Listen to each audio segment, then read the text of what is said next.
giving you the real from A to Z surrounding the Dallas Cowboys. News, updates, rumors, transactions, takes, and more. So strap up, Cowboys Nation, and start your day off with A to Z Sports. Live with Will Steele. 3, 2, 1. Here we go.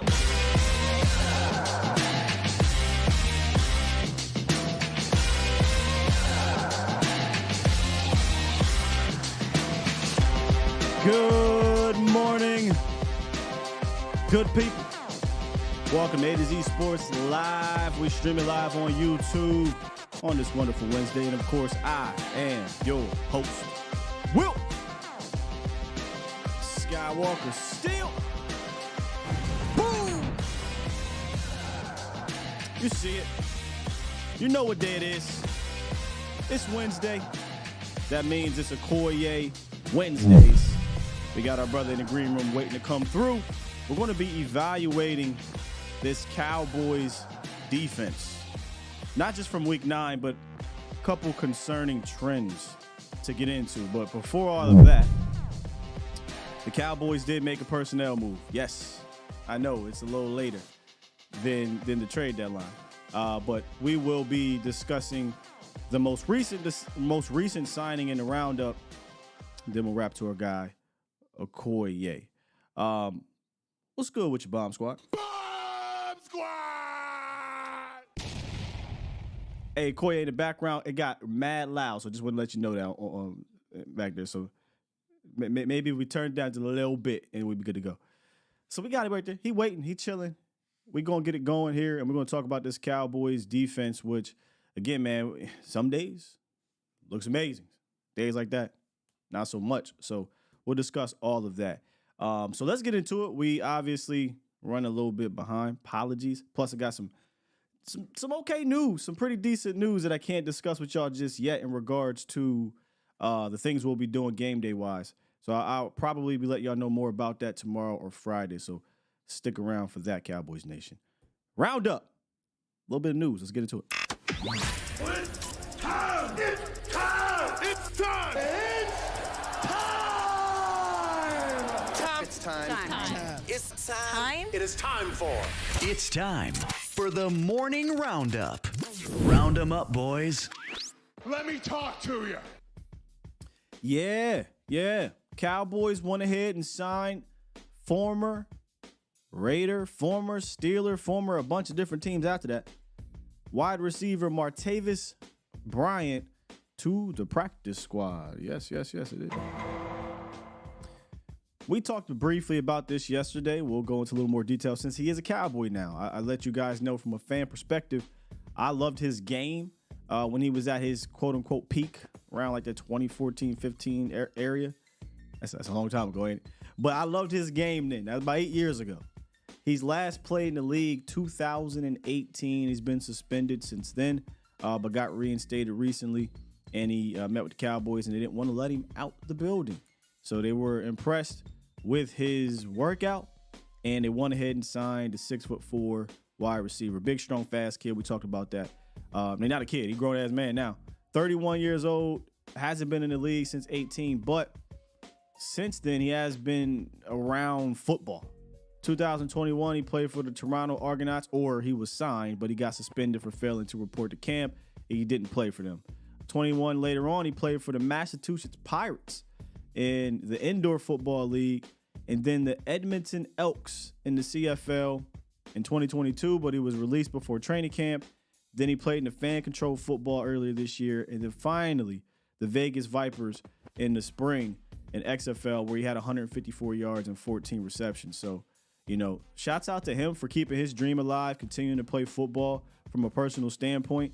I know a lot of people, especially back home, who, this is in their blood. They're going to play until they can't play anymore, whether it be indoor leagues, arena leagues, semi-pro, whatever. They continue to play. And the difference here, though, is Bryant played in the league. So he knows he has the talent to get there. It was always between the ears. And there's a saying we talk about, man, maybe that pine would change your mind. Maybe him being out the league will unlock something from a mental standpoint for Martavis Bryant, and once he gets back here. So here's what's going to happen. He's on the practice squad. He'll likely get acclimated for a few weeks. If he's called up, I'm really interested to see who that is for. Because I'm going to be honest with you. We talked about this yesterday. You got CeeDee Lamb, you got Brandon Cooks, you got Turpin, you got Tober, and you got Ferguson. That's plenty. I don't know what else more you need from a guy that ain't played in 5 years. I'm just a little bit everything but Gallup. Yeah, I did. There's Akoye in the background. But you got those 5 guys. Oh yeah, I can hear it. But for real, in my Lions squad, you got the weapons necessary out there. However, somebody gets hurt, sure. But Sky, can he play special teams? I don't know. He didn't play special teams in the league. He played returner. I didn't see a single registered snap as a kickoff guy, as a gunner, as a punt protector, as none of that. So maybe the Pine will change his mind. Maybe he'll decide, hey, I'm thankful to be in the league. I'll do whatever I can do to get out there. And if that means I got to be a punt returner or a gunner or punt protector, whatever. Maybe that'll be. This signing doesn't necessarily surprise me. This is kind of right up Jerry's alley. He likes to do reclamation projects. And his latest one prior to this was in 2020 with Alden Smith. Remember, he was out the league for a couple years. He had a lot going on, probably worse than Martavis. And they brought him in, and he had kind of an up and down year before they let him go. But this was Jerry Jones yesterday on Martavis on the wide receiver room before he was signed. He said, quote, "I really like where we are at this stage in the season with the potential we've got of expanding the success of our receiving core." So I think when he says expanding, he's talking about adding to it with Martavis. And he said, "We've got ways to move the football in my mind as to our talent level." In my mind. I mean, Jerry, you a coach or something? But anyway, we've got ways to move the football in my mind as to our talent level.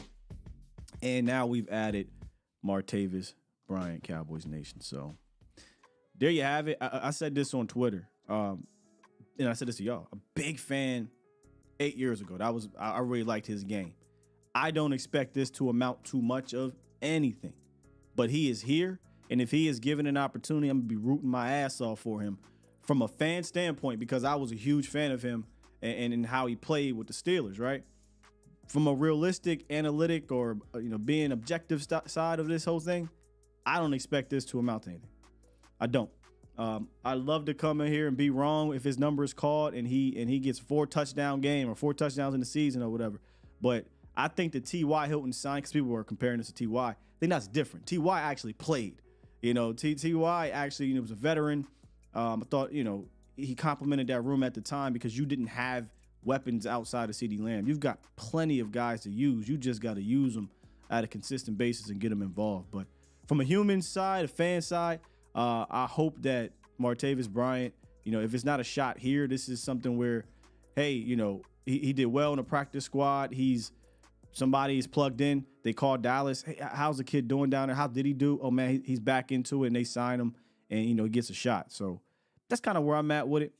Let's bring our brother from another mother, Akoye Media, in the building to get his thoughts on this whole thing. But first of all, bro, how you doing this morning, man? Appreciate you. Oh, man, I'm good, man. Good. Like I told you backstage, am I too loud, too? This mic sound loud as hell. That's why I was telling you. It was loud, but you good now. You good now. All right, bet. I can hear it still real loud. But yeah, I was nursing a 6-year-old all night, so been up. I already told you that. But everything good, man. I'm here. So for those, when the film actually comes, when y'all don't see all the graphics, I ain't had time for graphics. Y'all gonna get what y'all get today. But it's here. They gonna get it and they gonna like it. Yeah, you're gonna have to like it. But I appreciate y'all. Y'all gonna like it. But appreciate you having me again, man. Having fun. Appreciate you, and I appreciate the folks in the chat. Because whether it's all fancy or not, they appreciate the conversation. And if you're watching it, Akoye would do a fantastic job illustrating it for you. So you ain't got to worry about that. But before we get to the defensive side, just quick thoughts on Martavis joining the team. I mean, I was laughing backstage because you was like, I wonder why he's here. You named everybody that he's not here for. other than Gallup. So Just saying. you know why he's here. You know exactly why he's here. Gallup already had a flame lit under his ass from Tolbert, but Tolbert is young and is he's just one guy. And what they're doing, I think Tolbert's obviously going to get the majority of those snaps from him, and some Turpin too. But what this move says is, if something happens to Tolbert, we still want to have an option on the roster, to still not have to rely on Gallup if we don't want to, because Gallup is just, he's right now. I'm careful with my words, because I actually the player, the history of the player I do like, and then I'm not lost on the fact that Right. there's a pre-injury Gallup, just like there's a pre-injury Steele, and then there's a post-injury Gallup. So I have to take that into account, and there's something going on with him. I don't know what it is, but Gallup just hasn't been quite the same. And you can see on the play where CD runs that 7 route to the corner, Gallup's wide open. I think even Dak is starting to lose trust in his trusted receiver at this point. So feel bad for the guy, the person, but Gallup's not looking right, man. And so they need insurance, and that's what this move says to me, that we want insurance not for Gallup but for Tolbert. And if if Tolbert doesn't pan out for whatever reason, we want to have another option to look at instead of having a guy we go get. We're going to kind of get him ready for the next 2-3 weeks, in the next 2-3 weeks, to be able to give us something. And I think that's or if Tolbert gets hurt, because I do think we'll see. The snaps are increasing, right? 31 snaps was a season high with the 3 starters for Tolbert. Yeah. And he showed us something. Tolbert hell yeah. We talked about it in the Rams game. He got loose in the Rams game. We just didn't throw in the rock because other guys was eating. Right. But this game, he got those opportunities and he got loose, and look what happened. Got his first career touchdown, a couple big plays, and I think that'll continue to increase. And I honestly think that Turpin should too. I think it should be a combination, Tolbert and Turpin, and then a little bit less Michael Gallup. And now Gallup is just kind of your quote-unquote insurance. Those are guys that accounted for 2 touchdowns last week. Yep. And Tolbert had some spark to him on 2 plays where neither one of them were. He wasn't the option, nor was he open initially on either play. So Tolbert worked himself open, and that just shows the trust and the work that him and Dak have put in, because Dak stayed with him on both scramble drills. And that just lets you know he's not just a guy. Like, Dak wants to get him the ball. We won't talk about the 4th and 8, but he said, I was talking about this the other day. He looked at food, right? He looked at the entree because of Bradbury, but he missed the snack. He could have had a pre snack, before the dinner if he'd have just went the fur. Yeah. But he said, I want the food. Ricks was food the whole day. Like, get Ricks, man. Yeah, that whole secondary, bro. Yeah, Ricks was the one. Everything in the slot in the seam, no matter who they put there, whether it was Bayard, Blankenship, Ricks, or Sidney Brown, all of them got cooked. Or Bradbury. I mean, like Bradbury had on the outside. I mean, like in the slot. The though, slot, it was like, we was killing it up the seam.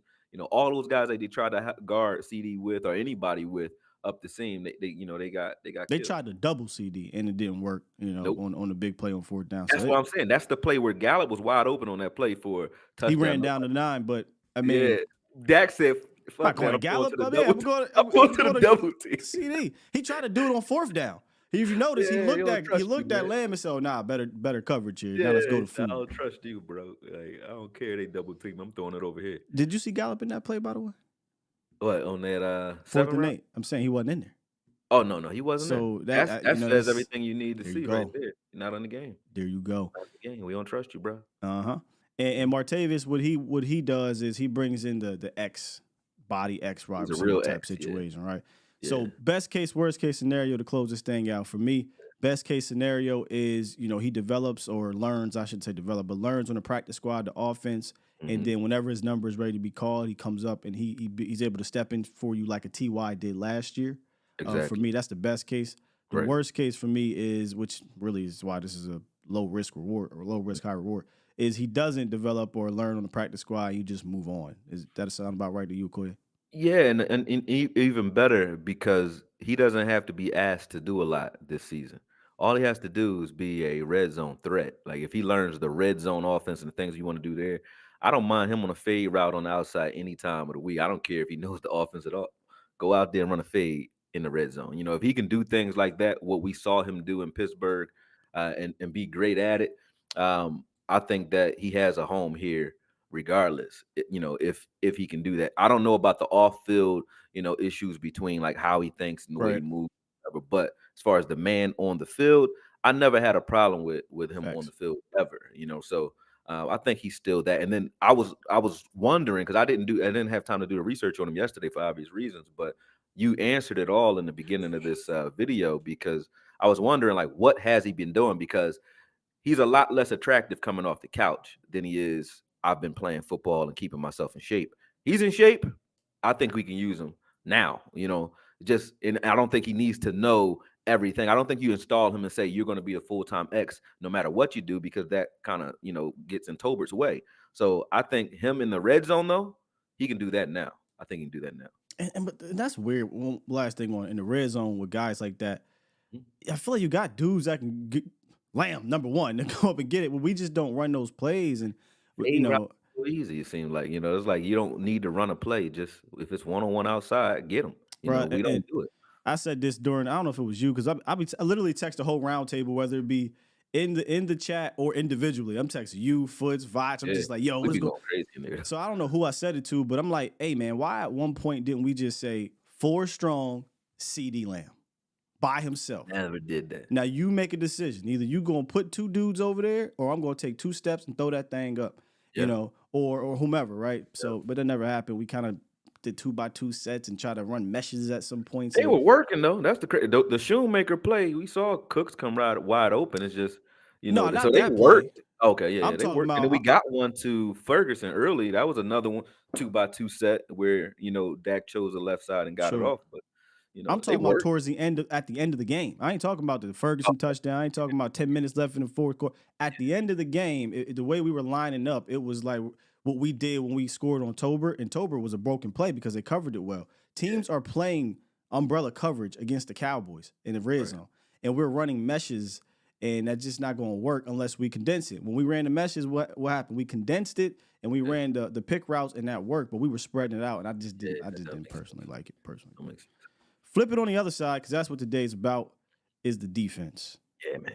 And, me and you, we were talking backstage. We've been talking for a few days about what's happening with the defense, specifically in the losses. But let me just play an audio real quick on Dan Quinn talking What we say in about. Philly, that's a bad joint. That's a bad. That's a bad joint.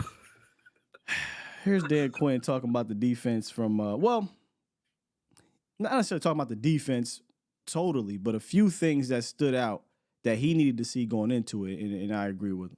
Coming in today, I was thinking if you'd asked me prior to the game to give me 2 takeaways, the 2 keys to winning, I'd have said we've got to get the ball back for the offense and create a few takeaways and winning on 3rd down.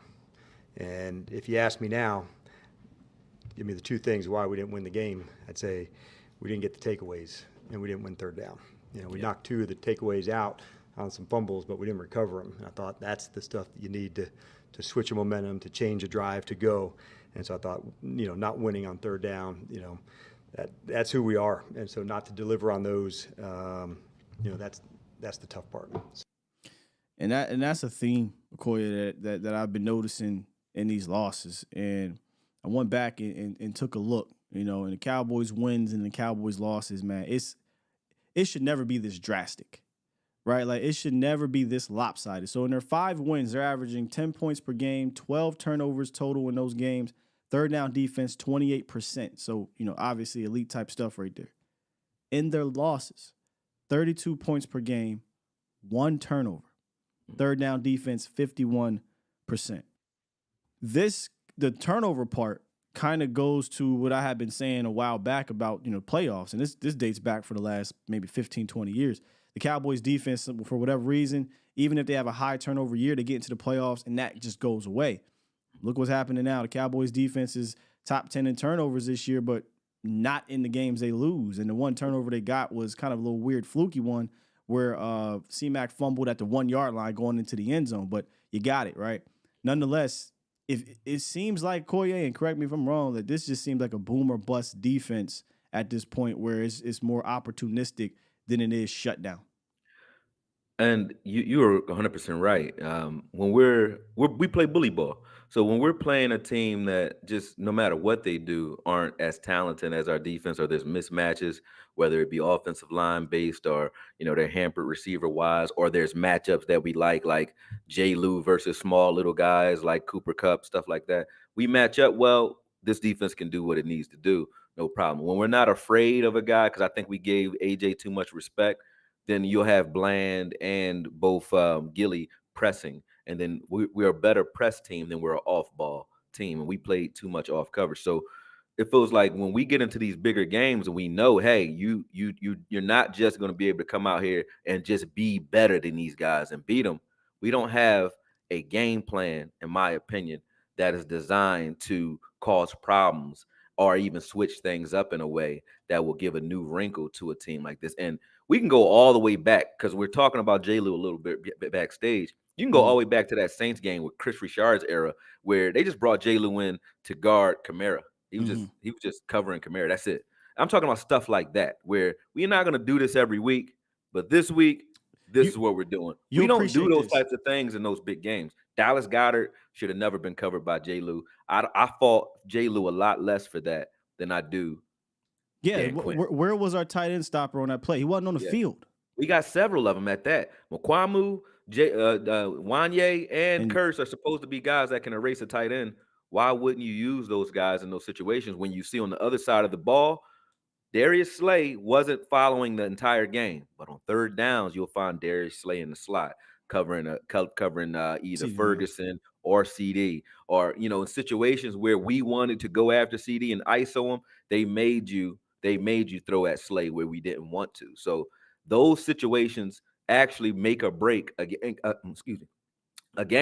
I need some water, but a game, because in those situations, those are crucial situations in the game. Third down, stuff like that. That's when you do those X Factor-esque type things with a player. And Dan Quinn has to take some credit for that, because we know what these guys can do, and we've seen them do it. I'm talking about Wanye and Izzy in big game situations. So to not do it at all, even Curse, if he's going to be out there and be that guy, if you say we need him because he mans up against tight ends, then don't show me Dallas Goedert against J. Lou in any situation. You know what I mean? None. We talked about that too last week, right? When we were like, hey man, look, this is a game for Izzy or Wanye to maybe do some of these things. Right. But what you're talking about with the matchup guys, I keep calling them like Weapon X type guys, but exactly. they're matchup guys. Where from game to game you could put them on depending on who you're playing. You know what that reminds me of, and you'll appreciate this. Because you're kind of like me with the historical aspect of some of these great coaches or players. But Bill Belichick used to do that a whole lot throughout the 2000s, where he would even take a damn wide receiver, and Troy Brown or whatever, and put him at corner or what have you. So it was a situational thing. It was a matchup thing. It was a game-to-game thing. And we was saying, hey, this would be a good game. Everybody want to see Izzy. This is the game. Got Dallas Goedert, Julio Jones, A.J. Brown in the slot. These are the type of guys that, he can be a matchup type of situation with. But behind stage, we talked about these matchup guys. It ain't exclusive to the DBs, because you got the Wanyes, the Izzies, and the J. Rons who could be a matchup guy and things like that. But we was talking about Sam. Right, like Sam Williams, ghosting, doing some different things. That way you can free up Micah. You were very passionate about freeing up Micah. I'm beyond passionate at this point. I'm a little frustrated because teams are not better. This defense is a good defense. Don't get me wrong. With Diggs out there and Micah even on the line of scrimmage, it can even be called a great defense. And they're right when they call themselves amongst themselves an elite defense based off of what's on paper. But you can have an elite defensive roster, but still go out there and roll out your good package. And I think that's what we do. We roll out what's good, but we'd be elite if you were funneling everything to Micah Parsons. And the reason I say I'm frustrated, and you'll see when we get to the film, I don't want to see Micah Parsons setting edges or playing backside contain, waiting for the ball to come back to him.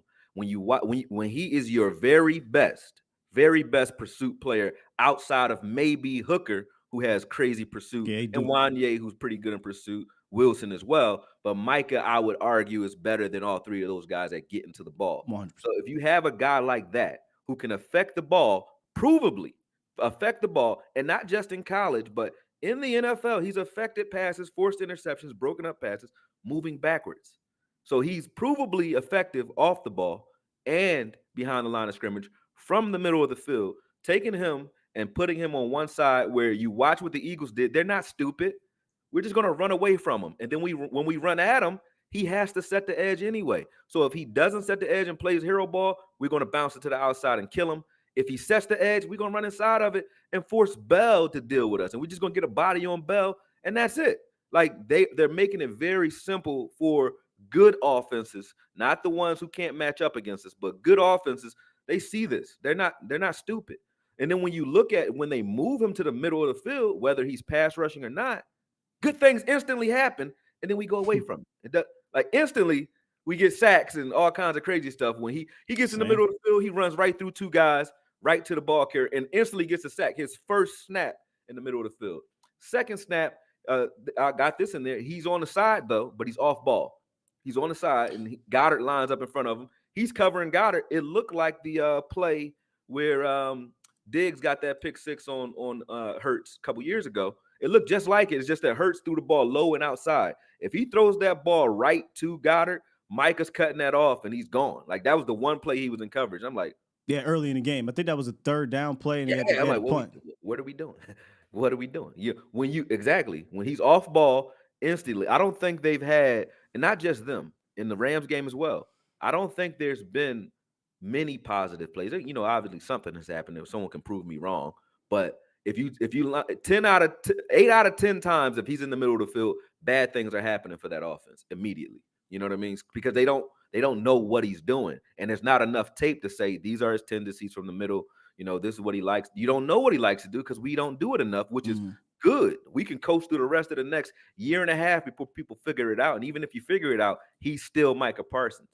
So it doesn't matter if you know what he's doing. Just like you know what Fred Warner's doing. It don't matter if you know what he's doing. Can you deal with it is the question. Do you have an answer for it? And while you're answering that, the rest of these guys get better. You know what I mean? Micah Parsons just standing over the center, even when he's not rushing, causes so much confusion and conversation for the quarterback that they have to pinch down. Now everybody on the outside is playing half a man. You know what I mean? So those looks work every time. So to go away from it, you said this to me and you were right. They get too fucking cute, bro. Dan Quinn is getting too cute with that. And I'm not trying to chastise them because we lost. I've been frustrated about this for a little while now. But when we get into big games and you still see it, like I didn't like Micah being taken out of the game, not out the game literally, but I mean taken out of the strategically action in the 49ers game. But then we get the injury to LV, and they said, oh, he's going to play more linebacker. So I said, good, because that's a gift and a curse now. You don't want LV hurt, but now we get more of what we want with Micah in the middle. And then when you get in another big game, the very next big game, you go right back to the bullshit. That doesn't make any sense. Especially when you see, if you say, hey, everybody who argues, sorry about that, everybody who argues, saying we don't have a pass rusher, we need Micah Parsons for the pass rush. He's got most of his sacks from the A-gap this season. That's number one. Two, Sam Williams is actually pass rushing great. He's our second best right now on the team when he's out there. And he fucking plays gunner and block punts. Like, this dude is beasting. He's not getting sacks off the line like Dorrance was, where it's because Micah's over there and they're shifting and sliding. He's getting sacks when he's just by himself. Micah wasn't even out there. He's getting sacks on his own. So he can do it. So why are you allowing – you'll see. We'll see. Yeah, we're going to get to it. You giving up your whole film, bro. Because it's pissing me off. It pissed me off, man. I was just going to add the whole sacks in the A-gap or B-gap. If you go look at his rookie year, I think more than half of them, or at least half of them, came from the A-gap and B-gap. They weren't all just rushing from the edge. Right. So, I mean, you want to talk about the ultimate matchup, weapon, X, whatever you want to call it.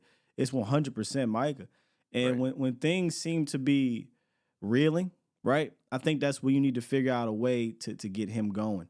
And things started to reel in that third quarter.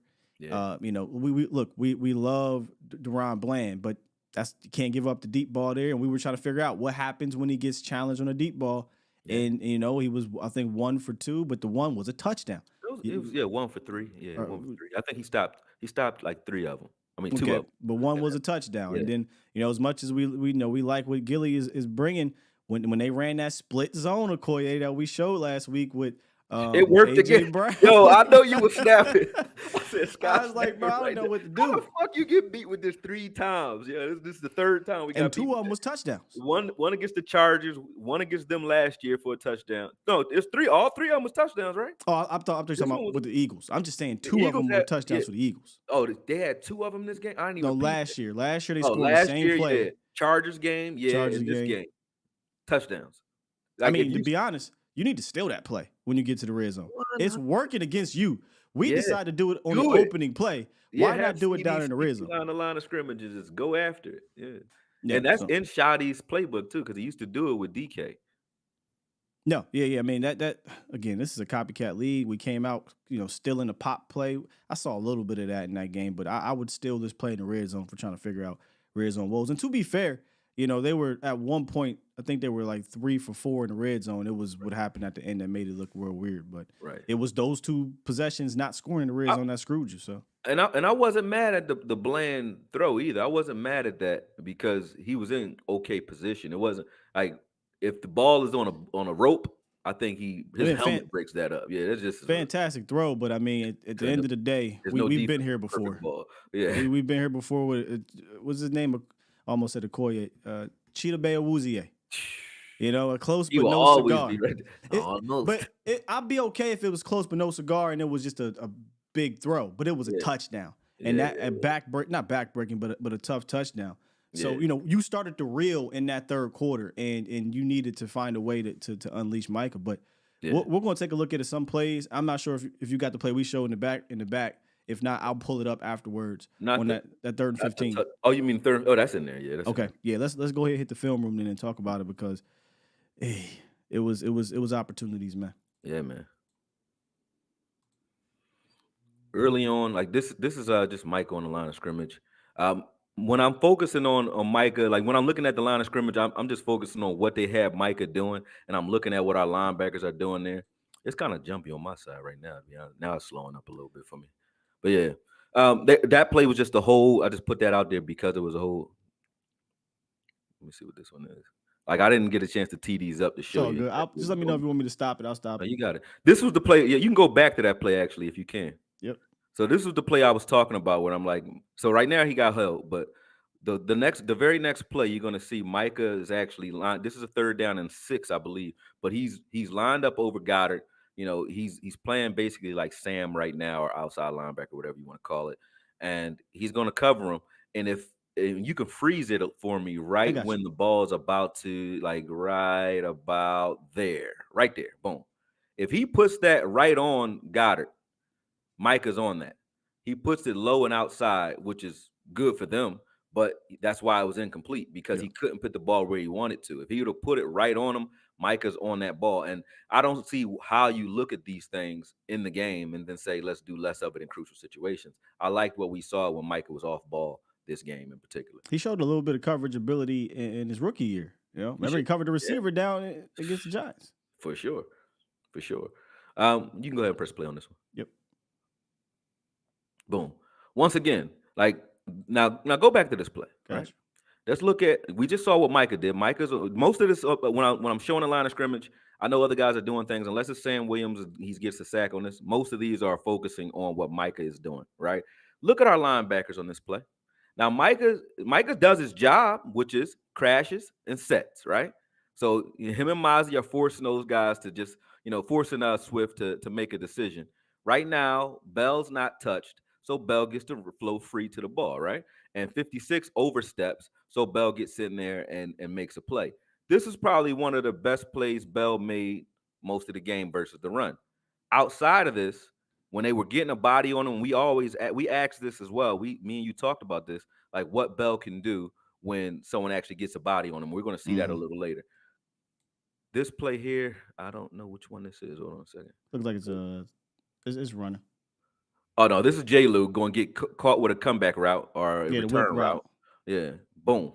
So again, when we bust on or we come at J. Lou and the things he's doing, stuff like this does frustrate you. I won't front on that. Like these things do frustrate you, and I get why people are frustrated about the usage of them. But like we said, this game wasn't a J. Lou game, so I fought him less in this game than I do DQ, because he shouldn't have been in these situations at all, in my opinion. And I know they. Go ahead. This might be a good. I don't know if it's a cover 2 or cover 3 beater because I can't see it, but you can obviously see we're going to press, and it's usually sometimes they'll press in the cover 2 and bail or play. Yeah.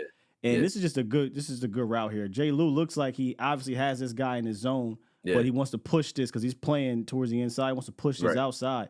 Right. Great call.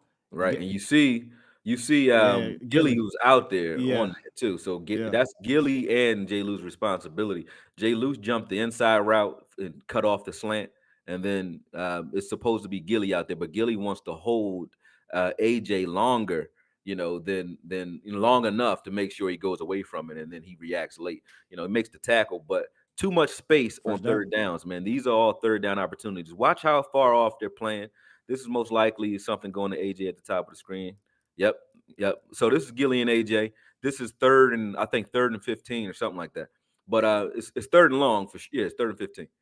Look at this. Too easy, man. Too much space. I understood on early downs the catch and you catch and tackle on early downs. I understand that, but on third downs you can't do this, man. And like you said, press and help Gilly, right? Yep. And then on the other side, you want to play off and force the ball somewhere else quick. Cool. But you don't allow AJ this easier release. And I say that while saying we did turn AJ into a possession receiver this game. And this is one of the first games since Minnesota where he didn't get 100 yards. So we did a good job on slowing AJ and the rest of these guys down. I will give Quinn his credit for that. But situationally, I think we just screwed the pooch on those. So he does get his credit for the fact that he did come up with a plan that would and did successfully slow AJ down. Yeah, for me. Yeah, I got you. But Dan Quinn spoke on that a little bit, and we talked about it on Vacha's show too. Where is this a situation where you just say, "Hey, I'll live with giving up some underneath stuff as opposed to the deep stuff." And AJ didn't get the deep stuff, but there's that one third down play again. I'm not sure if it's in here yet. That it was just like, man, you had an opportunity early on to play a little bit more aggressive, and I think that you could have got a stop right there because Micah was and one on Devontae too. So but this one here, this is Sam Williams, and you notice Micah's not out there. So I love this play because it showed that Sam he's just gonna dip his shoulder and rip, and get a forced fumble on this close, one. Man. Yeah, very close. Some of these needed to bounce our way. The Eagles got lucky on all three of those fumbles because none of them bounced our way. But again, when you have Sam Williams doing this in the game, then that's all the more reason to move Micah around and keep Sam Williams out there because he was hot. Mm-hmm. When I started seeing Dorrance in there a lot, I didn't mind Chauncey as much because I understand his situation and why he's there for the run and so on. But when I started seeing Dorrance in there a lot and taking a lot of these snaps, especially in the second half, it didn't make sense. Sam, you would know better than I would how many snaps he had in the second half, but it wasn't as many as he had in the first half. And in the first half, when you watch him get a sack and also 2 tackles as well, so he got a sack, a tackle for loss, and then a some chase pressures. I mean, he was a problem for Mariota early in the game. Yeah. So to take him out, I can see why he's frustrated. That doesn't make sense to take him out. I can see if he's not doing the stuff you ask him to do, but he's been doing it. He played gunner last week versus the Rams very well, blocked a punt. He got his opportunity in this game. Let him play, man. Let him play. We asked for him to stop doing the Twitter fingers, right, and do it on the field, and he has. If he's doing it, then you gotta reward him for that. Yeah, you gotta let this guy play, especially when he get in a big game and makes big plays like that, man. That goes without saying. This is Wilson in the slot covering AJ. Why? We're in zone, obviously. Yeah, why? But why? What are we doing? Look at how much space we got here. Like, that's too much space. I understand, there it was 2nd and 23, something like that after the sack. So they're playing a little softer. They just wanted to tackle the ball, but they let them get all these yards back. Mm-hmm. That is crazy. Like, we did everything we needed to do to keep them in third and ridiculous situations, and they still got points and also first downs out of most of them. And that's where we lost the game. There's no doubt about that, because the Eagles don't even put up 20. They don't put up 20 points if we stop them on these plays. Like, after that play, that was a big enough play and far enough distance where you could say, hey, they're going to punt on this drive. They should be. We would probably be punting on that type of drive. Any team would. Even the Eagles, if you put them in the right situation, if you covered him correctly. I think we got a little lazy If you're Dan Quinn, you got a little lazy on it. Where even if you're playing zone, get a body on AJ. Someone should be pressing or rerouting this guy early, so that if only even if it's only to keep Hurts away from him, and Hurts goes away from him quickly, and allow Micah Parsons and those guys down there enough time to get to him. These are too quick, too easy. Well, this particular play, obviously, they're trying to play some type of buzz coverage and with the linebacker underneath. But here's maybe where the inexperience comes in. You see Bell ready to fire, but then he just slows up right there. Right. By slowing up, you give him that opportunity. Trust your instincts, Bell. And there's nothing else there. And that's even if you're wrong, who else is? There's nothing there. Yeah, there's nothing there for you to even pay attention to. I get mad at LV for that too. Like, he'll hesitate when it's like, bro, even if you're wrong, there's only one man in your area, so get to him. You know what I mean? There's nothing else around you. Yeah, and if he has to double clutch or hold the ball, then I guess AJ Brown can come slip behind you. But you got help back here, and you live with that. I'd rather you be aggressive here and have a chance to get the interception. Instead, you hesitate, and and one thing I'll give Jalen Hurts credit for, he was really good avoiding situations, putting his wide receivers, whether it be an interception or getting hit. Well, it's not as hard to do when you give that guy that much space. You know what I mean? Yeah. So here he is again. This might have been a play you were talking about at the top of the screen. Yes, this is the play. 1-on-1. 1-on-1. This is like 3rd and 15. Boom. Too easy. Too easy, man. Yeah, and then there it is. That's crazy. We have it lined up the same exact way. I told you think like me, man. I don't know why, but you do. Because look at how fast Micah beats 56. Boom. Yeah. It's done. If you press or you just reroute him or you're playing a little closer to him, you either get an interception out of that for him having a rush or throw where he's not open yet, because he's going to throw the ball anyway. So you either get a bang play, an interception, or a sack. Playing that far off, you get a completion and then a brotherly shove, and the drive continues because you were given too much respect to AJ in situations. You respect him early downs. Don't let him get behind you on early downs, play action wise or anything. Right? Yeah, I want to show it from a different angle here. Yeah, you got it. Go ahead. But you won't be able to see it, but I'll walk you through it here. Like he talked about, it was 3rd and 15. They want man across the board with the single eye safety. Yep. But what I would have preferred here, and again, I'm nobody, is you give help over to Gilly and you have Gilly press because it's 3rd and 15. They're looking for AJ. Yeah. But they didn't do that. Just press on that side of the field. You played off, and look where he catches it. There's still about 8 yards between him and the first down, but he gets 5 or 6 extra yards. And this is why we're talking about it, because it's the same play Micah Parsons gives it. If you press him, that's a sack, and that's a punt. Instead, Cowboys Nation, they go down and they score a touchdown on this drive and get 7 points. So I wanted to kind of show it from a different view. Frustrating.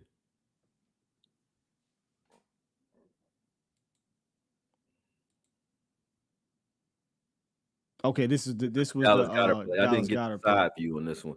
Yeah, this is the Dallas Goedert play.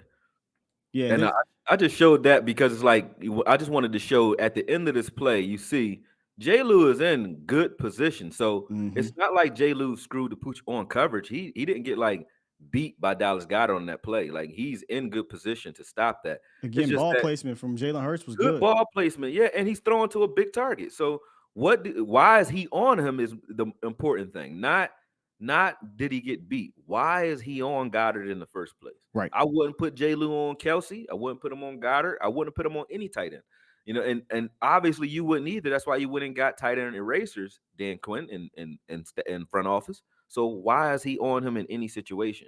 I understand why the Eagles do that when you're in the slot. They don't have the personnel to stop you anyway. So they rotate guys. They'll use Blankenship. They'll use Bayard. They'll use Ricks. They'll use Brown. They'll use a combination of things with double coverage and bracket coverages to try to take that stuff away with those bigger tight ends. And then sometimes they'll use Slay in situations. But I don't get why we're doing it. We have the personnel exactly are specifically designed to deal with this type of stuff. Again, I don't know if it's about being cute or whatnot, but teams are not stupid. I think they understand that they can catch Dallas in the wrong personnel grouping. And a good example is good example of it is that what happened earlier in the game. You saw AJ on Dono, and let's even go back to in a couple wins. The game against the Chargers, somehow, some way, Keenan Allen is on Tyrus Wheat.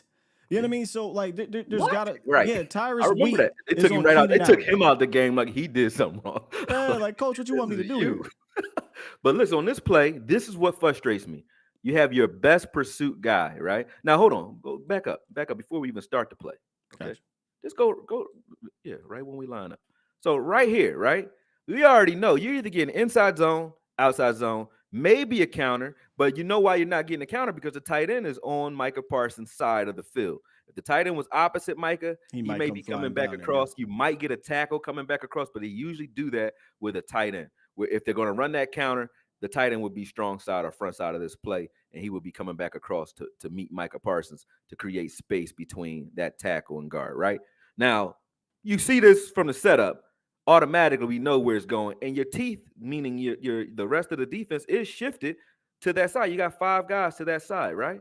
So they're going to run away from Micah Parsons, and in these crucial situations, this play, Dorrance actually does what he's supposed to do. Micah is doing his job, which is backside contain. I don't want my fastest player on the team just doing backside contain, running in space. And then when from the next view, you'll see what happens front side. Now, we love Bell. But right here, now if he doesn't shoot that, if he's not first, if Bell gets blocked, Bell is not good at all. Because right now, Armstrong is doing his job. He set the edge. Yep. His outside shoulder is free. He's good. This is all Bell. You have to make this play. Hankins is inside. If he presses that gap, if Bell presses that gap, Hankins makes the tackle, or or Osa or something else happens, he just gets caught in the scrum. Bell cannot get blocked on that play. No, you can't get blocked on that play. Well, we talked about that, Akoye. We said, look, if you keep Bell clean, great things will happen. But because he's a natural safety and not a linebacker, and obviously his body type is that way, once you get a body on him, I don't give a damn if it's a scrub guard or if it's a quality Hall of Fame center like Kelsey. It's just not in his DNA to be able to thump and remove him consistently. And that's what happened, man. He got thumped. Same setup, same exact look. Tight ends, Micah's side of the field. Boom. Here's Micah doing his job, setting the edge. I don't want Micah setting the edge, but look at Bell right behind him. He's blocked. Look. He's blocked. We just said it again. Blocked. He can't do shit. He can't get away from him because he's a safety. He's not supposed to be getting away from him. Yeah, exactly. He once he gets blocked, it's a wrap. So when I saw those situations, and I saw us do that over and over again, it ticked me off, man. It ticked me off, especially when you saw the things that Michael was able to do when he was off ball. Here he is off ball. This is like one of his first snaps in the middle of the field. He actually gets blocked good. They triple team him. Bro, that's still crazy. Gets a sack. Yeah, that's a crazy play. Come on, man. And when you see that, how do you go away from that when you see how much trouble it's causing? You don't go away from this. They actually picked him up correctly. It's just that Bell, in this case, in coverage, Bell was actually running stride for stride with AJ on that drag route. So it really was a coverage sack because it caused Hurts to pull the ball down because he didn't think that. See, right here, he's going to match. He's playing match man. So he sees AJ coming. He does the right thing, matches up and runs step for step with him. And now he pulls the ball down because he doesn't think he has it. And now Micah still has time to get that sack. But you can see when Micah's in the middle of the field how much trouble it causes. And when you see that, it's like, why would you go away from that? This is a Sam Williams play, I believe. Yep, Sam Williams is going to. He was fantastic. Yeah, so Milesy first stands this guy up, presses the gap. So it forces that cutback. He pushes the guard back into this gap. And then Sam Williams just squeezes. He's just going to squeeze. Boom. Good. Can't argue with that. Good play. You know what I mean? So when you see Sam Williams doing those things or even Chauncey doing those things, I would much rather have them doing that than have Micah Parsons doing it. I think you limit Micah's game. Even if he does that well and makes those types of plays, the Eagles don't run at him when he's over there. They run away from him. And if they do run at him, they'll wide excuse me, need some water. They'll widen them out. Looks like another third down long play here that you're trying to feature. So yeah. Pretty sure it's gonna be some soft coverage. You think so? You think? All the way out.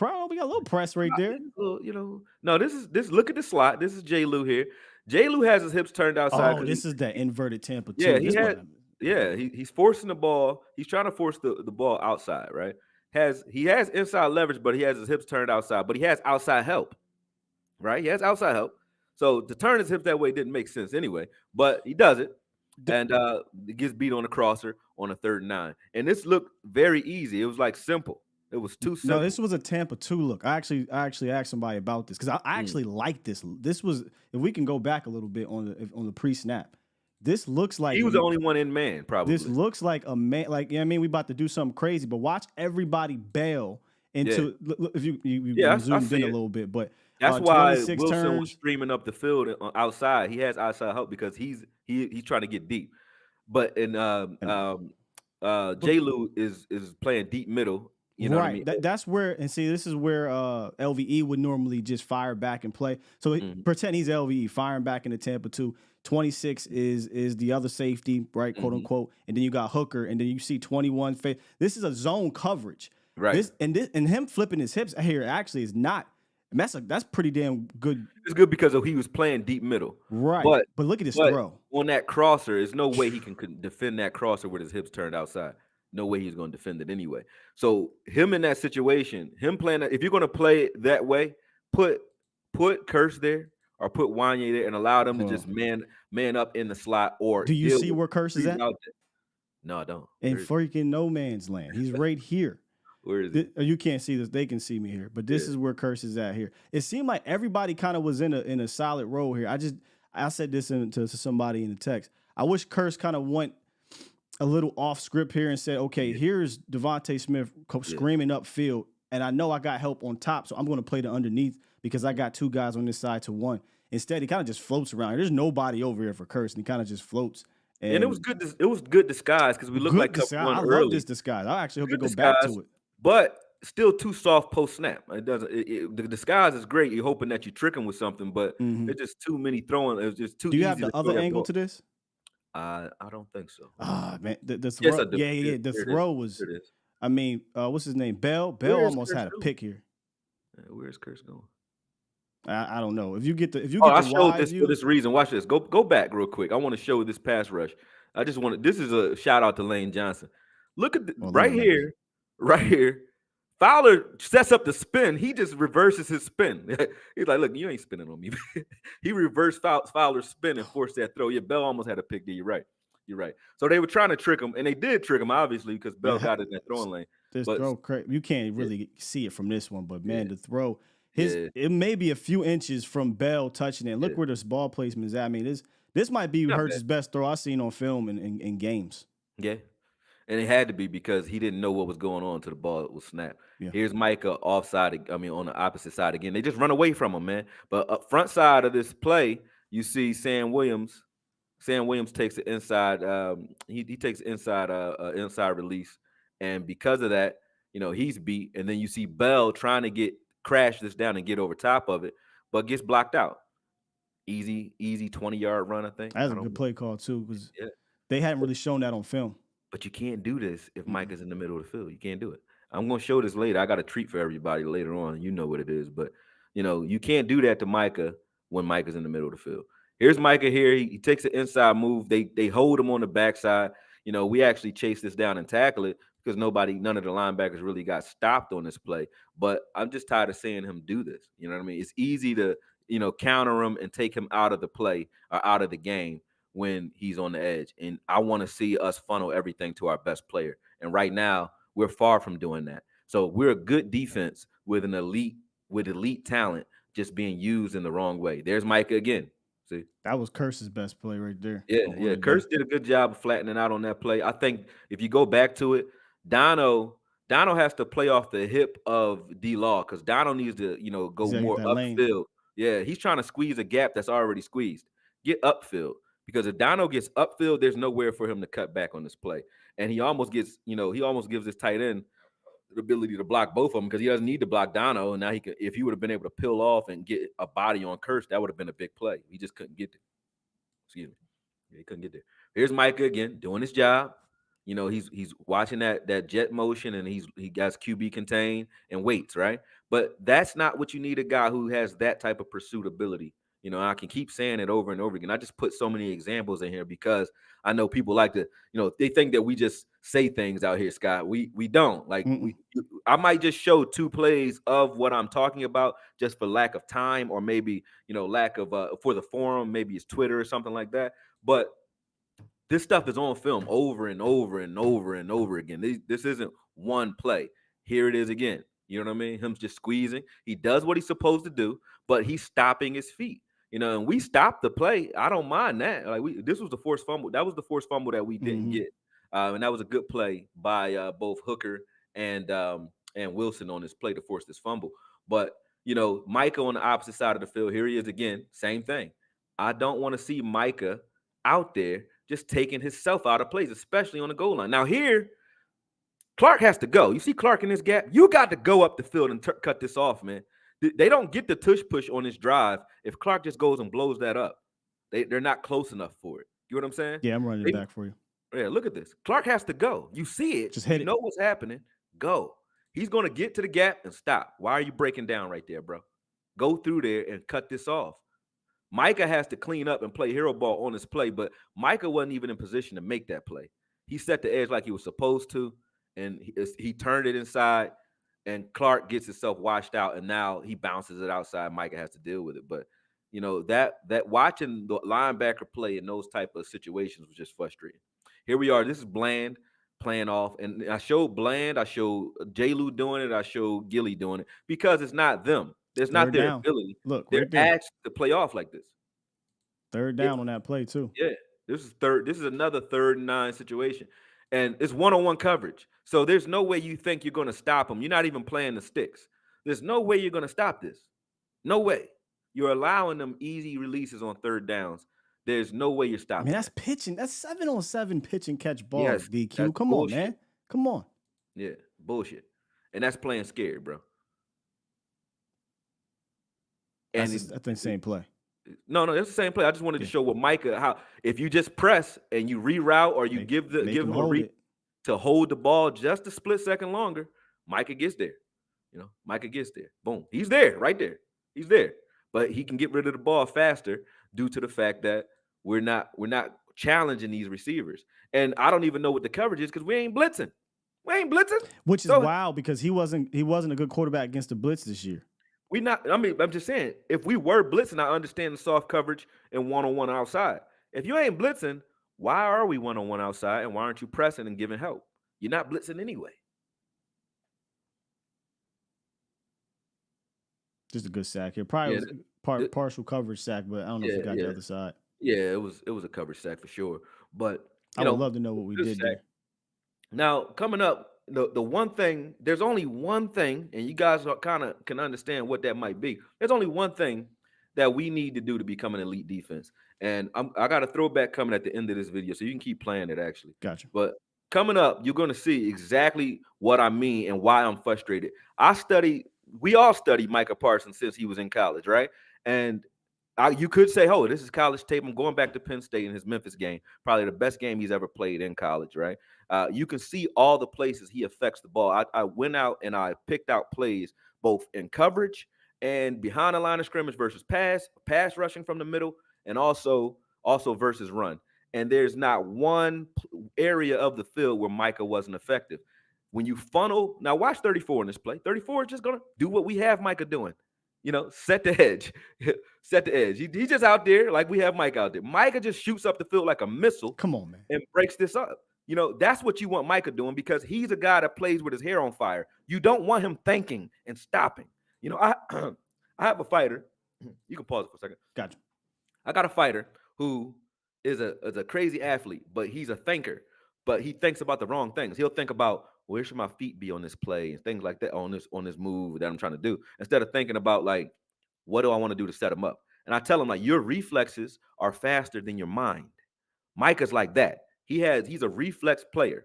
He might not be the green dot guy, any of that, because you can see guys lining him up in this game too.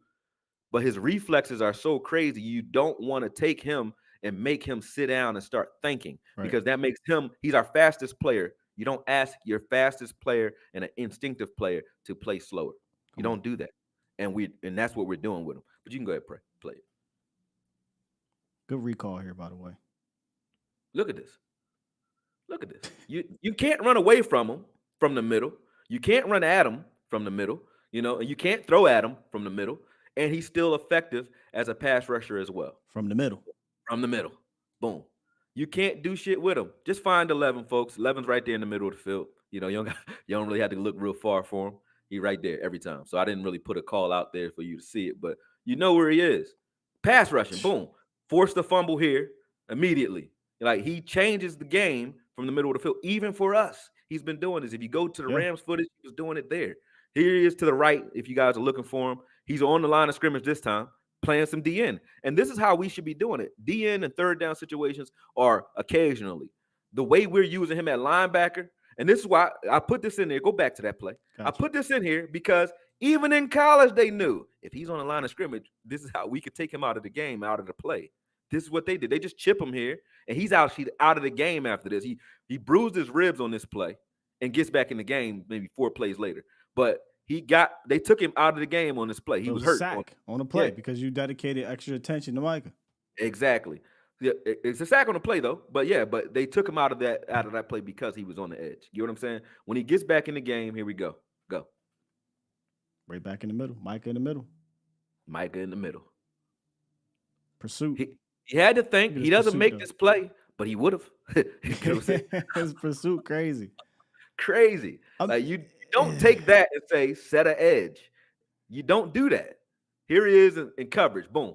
Comes out, rips that ball out. And you can see he's still hurt and his ribs still hurt. He doesn't even get up and celebrate because his ribs are still hurt from that chip. But he forces a fumble on that play if you go back to it. Right at the end, he rips the ball out and he forces a fumble on that play.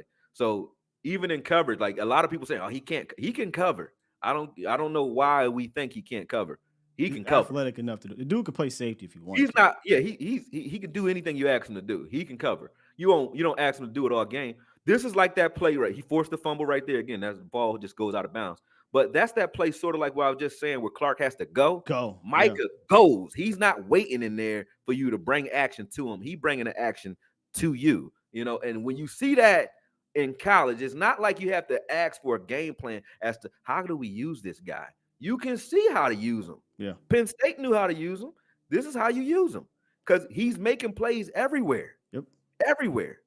So I just showed you him forcing fumbles on the backside. This is him again in coverage. Watch this. That would have been a pick six if he'd have caught it. He wanted that one. I remember that. He wanted that one. Come on, man. Like, this is him on the right side again. This is him on the right side. He's not going to make this play. He's just going to set the edge. Boom. Oh, no, this is actually a rush. He just got a pressure on that one. Yeah, that's cool. But I mean, that's fine because you got him to scramble instead of a big play. But you do that situationally. You don't line him up there every play. He's just gonna force a false start just from standing in the A gap. They so scared of him. Look, just boom, false start. They like, oh no. They're like, oh no. And this one he just sets the edge, but he blitzes from the outside, sets the edge, turns the ball inside to his guys inside. They can make the play. I don't mind it with a blitz there, but not every play. You know what I'm saying? Mm-hmm. You know what I mean? This is him back in the middle of the field. Don't really know what this play is. I'll see, once he snaps the ball, I'll know what it is. I don't remember this one. It's going to be a big play probably because it's Micah. Obviously. It's a sack. Smack from the middle of the field. So it's a touchdown, actually. Yeah, he was. So for those who think he can't affect the pass rush from the middle, that's where he's best at it because you can't account for him. You don't know. You want to not know where Micah is, what he's doing. Look. They're like, Mike over here. Look, everybody. They told you where he at, right? Look at him. Still get the sack. They're like, yo, everybody pointed at him. Like, yo, you right here. Still get the sack. Right here at the bottom of the screen. I think this is the last one. Bottom of the screen. He's out here in coverage, right? At the bottom of the screen. He's just going to cut. This is like that Dallas Goedert play. He's going to cut this off. Another pitch opportunity. You know what I'm saying? All you got to do is catch it, and it's a touchdown. Yeah. So watch him do this in college, and then watch the way we use him only on the line of scrimmage. You can't tell me that don't frustrate you because it's not like it's in my imagination where like I wish we would like a Wanye. Like I wish we would do these kinds of things, but I don't really know what you do with Wanye. I haven't studied him, but he's making plays. I know that. You don't have to ask what to do with Micah Parsons. It's been there. It's there. Even his first year was one of his best seasons, in my opinion. You got 13 sacks and about 89 tackles. Why? Because you're funneling all the traffic to this guy. Right now, when he's on the outside, you can take him out of the game if you're a smart offense. Just run away from him, and when he's on the edge, he can't do much but trail it on the backside. And he can't even over pursue because we've gotten in so much trouble against guys like Dobbs when he's over pursuing and, he gets beat because he's playing what we call hero ball, but it's not hero ball when he's in the middle of the field. It's him reacting and doing what he's supposed to do. When you watch, I'm taking this somewhere, but Caesar Milan, like the dog whisperer, right? People will buy dogs that are like a Belgian Malinois, like active dogs, but then they want them to be house dogs that sit down and chill and calm. Micah is active. He's a dog or a lion, whatever you want to call him, but he's active as hell. You don't ask that guy to chill. You got the wrong personnel for a chill guy. He's not that. Now, if you want somebody to do that, bump Osa out, take Chauncey, let him do it, or let Sam Williams do it. And in situations, let Dorrance do it. We already got D-Law doing it, which is fine. And D-Law is playing great in my book because they're best at that. It would look crazy if you ask D-Law to do anything other than what he's doing. It would be crazy if you ask Chauncey to do anything other than what we have Micah doing, setting the edge. But to have Micah doing the things that those guys not only can only do that, but they actually do that better than him. They'll set the edge and still make plays from the edge when they're setting the edge. Micah, when he gets a body on him and just standing there with a 350-pound guy, they can hold him. You're taking him to the holds. Whereas when he's in space, they can't get a hand on him because he's beating them to the spot, and then he has better leverage than them when they actually do get a hand on him. He gets rid of them. So because he's used to dealing with pass rush responsibility anyway, so he has great hands. Plus the boxing in the offseason, wink, wink, has made him even better at that. But you can see why I'm frustrated at that, man. It's like, watch the film. Watch his film from his rookie year, and you'll be like, well, what possesses you to say that this guy is just a defensive end? He's not. He's not even. He's not a defensive end at all. He's a linebacker that can play defensive end very well at an A level. But as a linebacker, this defense becomes better. When he has Mizey and Hankins doing what they're already doing for Bell and Clark in the middle of the field, you can't fuck with him. And it doesn't matter who you put next to him. You can rotate Bell, Clark, or Evans in there with Micah in the middle of the field, and you can't do jack shit against this team, man. And I would argue, in my opinion, you start the guys with the most seniority, the most sense. You would start, in my opinion, you rotate Bell and Clark in, and you start Evans and Micah Parsons in the middle of the field. And this defense goes from good defense to an elite defense because now you're giving an offense a problem that they can't solve. They can't solve that problem because you don't know where he is and what he's doing. And you showed some high school or some college footage. We got proof, like you said, the rookie year that he can do this in the middle of the field and be an absolute problem. And I know some people are going to say there's no higher value at the middle linebacker position. I give you Fred Warner, Luke Kuechly, and remember, use recent guys. I don't go way back to like Ray Lewis. Recent guys who are having this type of impact in the middle of the field. Maybe not as much as Micah could because Micah can rush the passer, but look what Fred Warner does in the middle of the field. Look what Luke Kuechly was doing in the middle of the field. So I joke about it and call it Micah in the middle, but it's real. It's real, man, because you see it. I seen it. He can be wrong in on the a National play. Football League. He can be wrong on a play and has so much recovery, just like Fred. Fred will cover two guys. He'll press the seam, see that the ball's not going his way, but he's pressing the seam, reading the quarterback's eyes, and then he'll dart all the way across the field and get under another route. He did that to us a couple times, you know what I mean? Where he's just going sideline to sideline in the middle of the field, covering two guys that are on two different sides of the field, two different seams. He's covering both seams. You know what I'm saying? So he'll get over that out route, force that out to his help, and then know, all right, I did my job here. And instead of doing what our other linebackers do, like Bell or LVE, they'll stand there because there's nobody in my zone. He'll just dart across the field because he knows that obviously we got 3 seconds to throw the ball. There's obviously nothing coming right here because I just passed this off to my help. I'm going to dart and follow this quarterback's eyes and dart underneath this route, like Fred Warner did on that sack where they tried to rub. I think Lenore, one of those guys, and he just jumps in front of it and then watches Dak's eyes, cuts in front of another one, and then comes down and gets a sack. These are the types of things that Micah can do. Micah is arguably, I would argue he's better than Fred Warner in the middle of the field, although Fred Warner is a great player, and I know right now he's number one at middle linebacker. But Micah has the athletic ability of a Fred, but the ability that Fred does not have is getting rid of guys versus run and pass rushing. You know, he's a good blitzer, but he's not a pass rusher. Micah is a bona fide pass rusher from the middle of the field as well. So that gives him a tick that I think Fred does not have. And I'm thinking, like, why would you not take advantage of that if you're Dan Quinn? It Flames in the chat. Stubborn. Go ahead. Flames in the chat for Akoye, but fantastic break. Take a sip of water, quick. Take a breather, brother. Take a breather. You've been going for about 20 minutes, man. I need to breathe. Take a quick breather for Akoye Media, man. Absolute fire. I mean, I don't know what else more we can say here about Micah in the middle here, but can we get Flames in the chat for Akoye, please? Please. I mean, just fantastic breakdown. He back. Yeah, he back. You watch Jesse Lee Peterson. Like, he black. He black. Yeah. He black. That's my God. Unbelievable conversation right there, Akoye. Necessary conversation, and that's why we talked about this in the backstage, and we kind of was joking about it, but we were talking about Dan Quinn and how, you know, he's the reason why he's on this thumbnail here is because we're calling him into question. I mean, look, we all have the saying of, you know, in Dan Quinn we trust, but when it's time to call out a coordinator or a player or whomever, it's time. And if you go look at these statistics and the performances in these losses, this isn't fool me once, shame on me. Fool me twice, shame on you. Fool me 3 times, can't get fooled again, is what what's his name? George Bush said, right?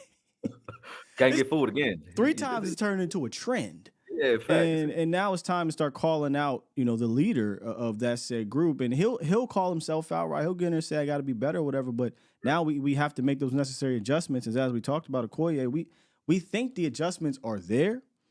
Would I have loved to add? And there was 2 different positions I was, or players specifically, I was looking at. I'd been happy to get at the deadline, and one was a corner to get back to the normal, you know, hierarchy of the cornerbacks, right?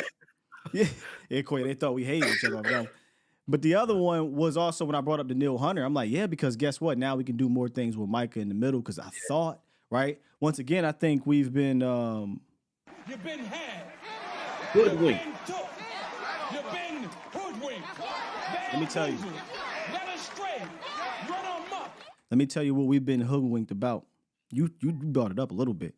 But I don't know if you recall this in the offseason when Micah said, and Dan got pissed. Micah said, oh, yeah, I'm a defensive end. That's why I'm bulking up.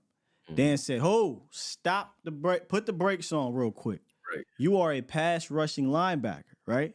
And then Mike was like, yeah, I'm going to play 8 different positions. Mike ain't really been a pass rushing linebacker.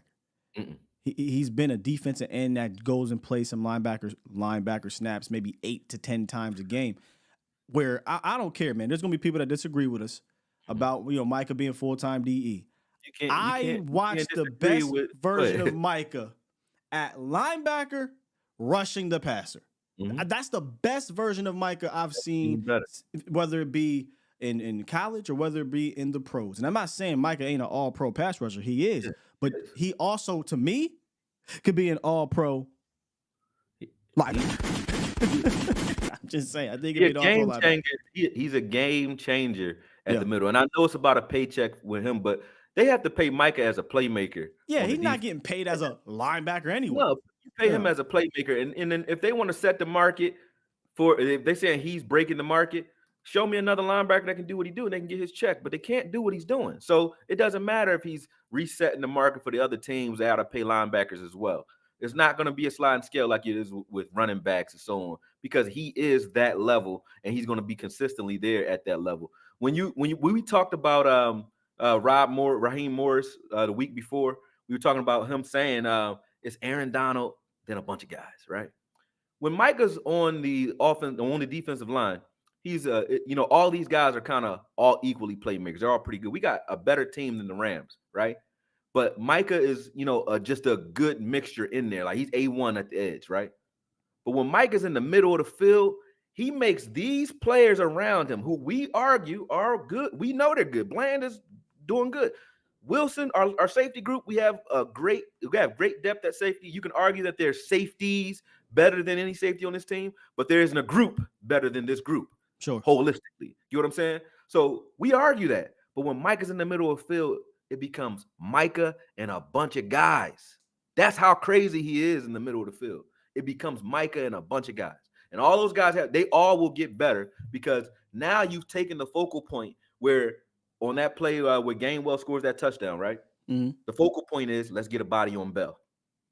If the focal point is Micah Parsons on Let's that get a play, body on Micah. Okay. get a body on Micah. Everybody else eats. Yeah. Everybody else eats because of the attention he causes. When you take him and put him over there, he's not a focal point because they're like, we running away from him anyway. Let's run a jet sweep his way, some jet motion his way just to freeze him up. And Micah's done. He ain't doing shit on this play because we going the opposite side. And that's what they do. So we saw San Fran do that to him. We saw the Eagles do it to him. If it keeps happening, I don't got nobody else to blame. I'm not coming at J. Lou. I'm not coming at any of these other players.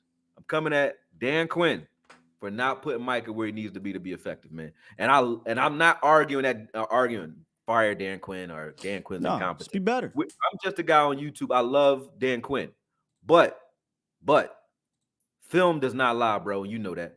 It's right there. We did this we not me and you because we didn't have the Akoye Wednesdays last year, but we called out Dan Quinn last year when we were having issues at cornerback too, if you guys remember, after all those injuries. We had to figure something out. They was doing everything they possibly could, but one of the things we were saying is, hey, why aren't we giving help over there? Why aren't we game planning to that? Why are we continuing to play single high and letting these dudes get cooked over here? Yep. And he finally made a move by putting Deron Bland outside and putting Izzy in the slot against those big slots in the playoffs, and it worked out. So he needs to make a move, I think, now, or at least against these type of opponents. Because here's the thing. Again, we can go back and look at this. When you're playing the Jets and the Giants and the Patriots, Rams is a good defense, though, or offense, so I can't knock that. But when you're playing, those type of teams, yeah, you go off. But when you go up against, all right, we got good-ass dudes, too. We got better dudes, too. Yeah. And they just really just doing regular things. It wasn't like the Eagles were doing anything special. The Eagles didn't take this game away from us. They didn't do anything special. They took what we gave them. The easy, soft coverages underneath. They took what the defense gave them, and we gave them first downs all day and wondered why when they got in those fourth and short situations or goal line situations, we couldn't stop them. We gave those opportunities. Yeah. So I'm getting at is, we talked about a bunch of the matchup players we got. I think that right now is the in-house solution, Akoye. And Micah is the best matchup player. And when I say matchup, I don't necessarily mean, game to game, you move him on this person, that person. But if you put him in that middle, he's the queen on the chessboard. He can go anywhere. He can go anywhere when he's in the middle of that defense. And then from there, you can build outwards. Okay, one game it's Izzy in the slot. Another game is J. Lou. One game it might be Juan Ye instead of a bunch of J-Ron. One game, you know what I mean? You got the pieces. Go ahead. No. You got. I mean, this is your team, so you got the pieces that you can work with. You could have did something different coming into after week 8, the whole trade deadline. But this is what you got to work with. So let's play around with it. Like you said, the Eagles was throwing mad dudes in there. It didn't work, but they was trying. They was trying. But what you think of this though, Sky? Even we understand why we play three safeties because we want to load the box, because of run. We want to stop the run. We can play a totally different style of defense when you have Micah in the middle because he doesn't need a loaded box to stop shit. You can stop it with front 6 or 7 with Micah out there because of the amount of attention that he's gonna warrant. So that allows you to move Wilson back and help guys and put him back in away from the line of scrimmage some and help guys on plays and kind of disguise what he's doing. It even allows you to take Curse off the field if you want to in certain situations. The reason we keep those guys out there is because we need loaded boxes to stop the run when Micah's on the line of scrimmage. When Micah's off the ball, you don't need it. Just him with another linebacker is usually enough. And then let everybody else, come down and fill after the fact. But that's enough. So it allows you the freedom to help guys in coverage when you're doing that. But when you have to keep all your forces forward to stop the run, and in the box, you got 8 men in the box every time to stop the run, it's because you don't trust your linebackers to do those types of things. And that's why I said Micah and Evans next to each other in the middle of the field, you don't need a loaded box every play. Now, you don't do it at times, but you don't need to. Now you can help guys out, or even what the game plan is from an offense. They say, okay, Wilson is generally near the line of scrimmage. So it's Curse, generally near the line of scrimmage. But now you can do what we just liked in that cover 2 shell that we saw, where you see Wilson actually bailing from the box and getting deep. We could do more of that type of stuff because we don't need him in the box as much. We can start allowing him to free up and move around more and allowing Wanye to get on the field and do the same type of stuff, man. you know, I I think could there's go something for to hours. that, Akoye. I think Go ahead. there's you asked me what do I think about What that. I think, I yeah. think there's something to that. Having Micah there, you can kind of give it a little bit more help. We've seen teams do that against the Cowboys in years past where they're like, okay, look, you can't really block up our backers. You can't even really deal with our front, so we can play more coverage on the back end. Now, if you got a good secondary or just a decent secondary, you can make some things happen. If you got a creative coach like Spags over there in Kansas City, I mean, he dials up some great pressure looks.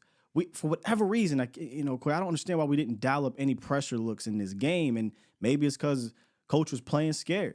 But look, it happened with Coach Mike McCarthy, where he got popped upside his head. Not saying you gave up 500 yards in this game, but you gave up 4 touchdowns in this game. And then you look at all the games that you've lost, you've given up 4+ touchdowns defensively. So maybe it takes Dan Quinn get popped upside his head 3 different times to figure out, okay, we have to make some type of counter. We have to do something different here. So when we get, because it ain't going to get easier on this back end. You're going to go up against good receiving cores. You're going to go up against good quarterbacks, good offenses, all of that stuff. And it's only really been, in my opinion, 2 in regards to the Niners and the Eagles that are very, very similar to each other. And guess what happened? They put up 28+ points on you, right? Yeah. And you did have a good game at home. We know they play well at home against the Rams, so I'll give him that. And that's a good offense. Not going to knock it at all. But I do think those other teams bring something different to the game from a physical standpoint, right? From the ability to run the ball standpoint. And then they just got dudes. As much as I like Puka Nacua, he's still a rookie. A.J. Brown, Ayuk, and Debo, and Devontae Smith and these guys. These are dudes. And they can match your dudeness on the other side. So you've got to be able to sometimes draw something up. And Q was 0 for 2? 0 for 2. I mean, I'll give him a pass. I don't say pass, but Arizona Cardinals, shit happens. But what is the explanation for these past 2 contests? You know what I'm saying? So losses, I should and say. your adjustment is the soft adjustment. Like we did shut those receivers down to a degree, right? To a degree where they weren't blowing the lid off of us, but they were effective where they needed to be in those possession situations. We didn't smother them in those situations. We were soft early, but we shouldn't have been soft late. You know what I mean? And on those 3rd and long situations, we shouldn't have been soft in those plays. And I don't know why we did that without help. And that's stubborn football. And we've always, and I wish I would have dove in a little bit deeper. If you go look at the losses, that's kind of how we've been pretty soft early. And that's why we've given up 6 straight opening drive scores. 6. I mean, this is coming from a defense that, even without Diggs, we figure still good defense, right? And it is, but you can't give up 6 opening drive scores. And look how many things happen in the opening drive, too. You're right. We had several 3rd and long situations, like 3 of them in the same drive, and we didn't get them off the field. Like, that cannot happen. Yeah. All right, we into the Ask Akoye part of the show where we hit up some questions in the chat. I got one from my guy Mel. Where'd it go? I'll get to it here in a second. And then we'll also, sometimes the super chats will also be a question. So I'll get to that. Let me go ahead and knock those out right now. I think it might have been all right, we got one here from All Is Well. Drop 2. Appreciate you. Gotta press the button. Super chat. He said Micah has to think at linebacker DE. He runs free. I mean, I don't know if you just watched what we were talking about. But that was like the opposite of what you're saying. Like at linebacker, he can use his instincts to go. With defensive end, when you run up against teams, he has to think because he's playing contain. But you can has contain that responsibility. Yeah. And when he breaks, when we were playing more hero ball, when he was still thinking like a linebacker, we were giving up plays on the outside due to the fact that he's crashing inside when he feels like it, leaving one of his guys out to dry if he misses that play. Now that he's playing smarter, he's starting to chill out more and break down on those plays. That's the right thing for the position, the wrong thing for the guy. And to the thinking point, look, every linebacker has to think when you're dealing with some of that RPO stuff or that motion stuff, post snap, pre snap. The difference with Micah and I think the guys that we have is he is just more athletically gifted than anybody on this team. So if he missteps, which again as a rookie he did a few times, but guess what? You probably wouldn't even notice because he's so quick on his recovery and his instincts kick in. And when his instincts kick in, it's like an adrenaline just rushes through Micah Parsons and he's just barreling down on a defender, whether it be a quarterback, tight end, receiver, or running back, whatever. So, he'll think less the more reps he gets there. Yeah. So, every backer has to think, and I think people got Micah messed up when it comes to his IQ of the game. Yeah, This no, kid it's is not. When I say thinking, no, not you. I The oh yeah, no, I'm people saying like even when they think it, thinking has nothing to do with his ability or his IQ. When I'm saying thinking, I mean hesitating and assessing what's going on rather than just reacting or forcing the action. and he has to Micah do is that a at force end. player. When you make him what is it to contain the edges, he has to. Yeah, All he right, I has gotta to sit do that. here and He has make to say, sure. okay, is that quarterback keeping it? Is he going to bootleg? Is it a naked boot? Do I need to keep my hips open and I need to come down the line vertically? I mean, horizontally rather than turning my hips because I don't want to give this cut back. Those are things that he has to do and he's supposed to be doing. And he's doing that well, but he's not the guy that you need to do that. That's something that any of our defensive ends can do. And I would say minus Dorrance because Dorrance gives it up. But Dorrance did a good job this game. On that play where Gainwell scores, Dorrance did exactly that. He set the edge, kept his outside shoulder free. Great play by Dorrance. Turned it inside to Hankins. Great play by Hankins. He got there as well. But Bell got sealed off. Touchdown. So I promise you, Micah does not get sealed off right there. He does not get sealed off right there. Who would you want thumping in the middle? Bell, Clark, or Micah? You said to me? Who would me? I'm just kind of a rhetorical question, but who would you want thumping in the middle? Bell, Clark, or Micah as your thumper? Yeah, Micah and Evans. That's it. Well, I'm just saying between the three because Micah would be your best linebacker. Definitely Micah. Micah is the best linebacker, best player on the team, but best linebacker by far. Then I would say Evans, then Bell, then Clark. That's what we have right now. And we're just rolling out Clark. We're rolling out two backups. For real. Well, and as we said last, we're rolling out will linebackers to do those type of things. And we talked about the linebacker coming in that you needed to add more, but it is what it is. All right, let's give it to Akoye. Shouts out to Mel. Mel says, from your film study, what value is J-Ron bringing on the field this season? Thank you, sir. Keep cooking. I mean, I think the argument against Curse right now is Wanye. That's what everyone sees. They know what's behind him, so it makes everything he does or doesn't do amplify. But I think we're getting the same thing from Curse we've always gotten. He's never been a deep safety. He's been a guy that you ask to come in and man up on tight ends. He does that, and when he's disappearing in games, because that's what he's doing, and that's what he's supposed to do. When it comes to plays that are going away from him or when he's in zone, he does look like a guy that's just in there in space. But I'd argue so does Micah Parsons when he's on the edge. So it's less about what value he brings and more about like what situations you use him in and what you ask him to do. And the other rub to that is we both talked about this in the group chat. You won't get an argument from me of whether or not Wanye should play over Curse. I think Wanye is better than Curse, and I think he'll be Curse's replacement next year. However, Curse is a locker room we were talking leader. about this part. Yeah. So how do you bench Curse for Wanye at this point? That's the argument that they're having and that they have to deal with. You got this value. The guy knows everything. He gets everybody lined up. He's a smart guy. He's an emotional leader on the field. How do you bench him for that? That would be like arguing, emotionally anyway, arguing the bench D-Law because Sam Williams just goes off at some point, and we got Micah. We want Micah and Sam Williams starting at the edge or something. Like, how do you bench that type of leader in the locker room? And I think that's more so what the problem is, rather than they can't recognize the ability there. They just don't want to. They don't want to do it. So barring injury or just him just screwing the pooch or shitting the bed like majorly for 2 or 3 games in a row where it just has to be done, they're not going to do it. You're not going to do it. But I would argue that they should. I think his best value is against the run right now. Yeah. When he plays in the box, like I keep it being. He probably should be playing the Bell role, and maybe you move Bell to over to the side where Clark or whatever. But he's better, I think, setting the edge and being kind of that force multiplier. Yeah, he plays like a will. Yeah, again, right. He's more of a linebacker. I don't think there's a ton of value outside of that this year. I think his injuries have caught up to him.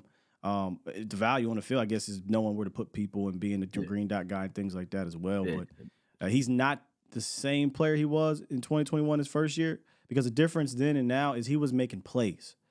He's not a playmaker this But that's year. why I said he's made some like that play that cut back. Well, that was a crucial tackle. Oh no, I ain't talking about got him an routine interception in the tackles. Jets game. Yeah. That's what I'm talking about. Getting his hands on the ball, pass breakups, shutting down. Oh yeah, he's not doing that right now. Yeah, that's but I would argue his first year they were did. trying him more. Now they kind of know when he's in man versus tight end, they don't really go after him as much.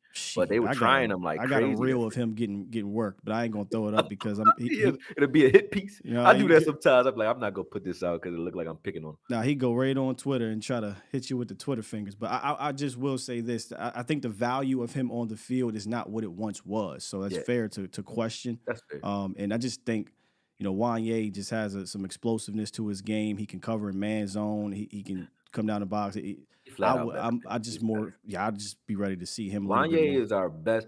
It's one thing to argue Curse, being on the field at all, right? It's another thing to look at Wanye and say, there's nowhere you rotate this guy in because he's our best. He might not be the best at any one job. Hooker might be better over the top. Wilson may be better coming forward behind the line of scrimmage. Curse is not better at covering tight ends, but Wanye can do everyone's job. That's why he's better. He can he's a B at everything. He may be an A at nothing, but he's a B at everything. And we don't even know if he's an A at something yet because we don't know. Played enough. But I know he's a B at everything. I know that. You know what I mean? And just for clarity, I was hoodwinked. You've been had. You've been took. I was took. You've been hoodwinked. Bamboozled. Let her stray. This is what he does. I was under the impression that Wanye was going to be playing, and not just playing, but have a role against the Eagles. My man didn't see a single snap in that game, so I've been had, y'all. I'll have to reevaluate that situation, and before I speak on it again, I have to make sure things are good. So my bad, y'all. That's on me, baby. We got a couple supers. Super chat. Chris said, what would you do to get Cooks more involved? Throw him a damn ball. That's what I say. You just got to throw a ball. You look at him, and then you throw the ball in his direction. No, seriously, I will say it's a little bit of trust on Dak's side. Dak has overthrown him a few times, but it's a little trust on his side as well. Like when you're using a guy as a decoy most of the game, that's what they do with him right now. When it's time to go at him,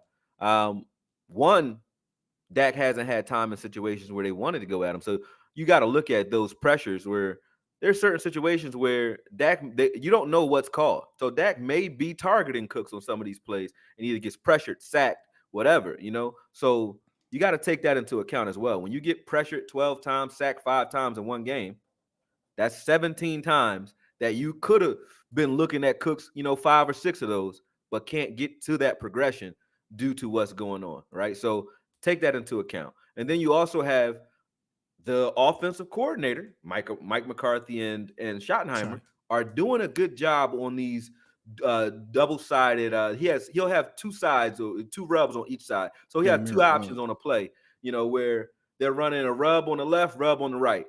Just because Cooks is wide open doesn't mean Ferguson isn't either, right? So, and then wherever Dak initially looks, he doesn't have time to get off that and look anywhere else because he usually has pressure in his face after that. Morrow was barreling down on him on the Shoemaker play, but everybody would say, hey, Cooks is wide open in the middle field. I'm with you there. But if Dak, feeling that pressure, comes off of Shoemaker and tries to hit Cooks, he gets blown up.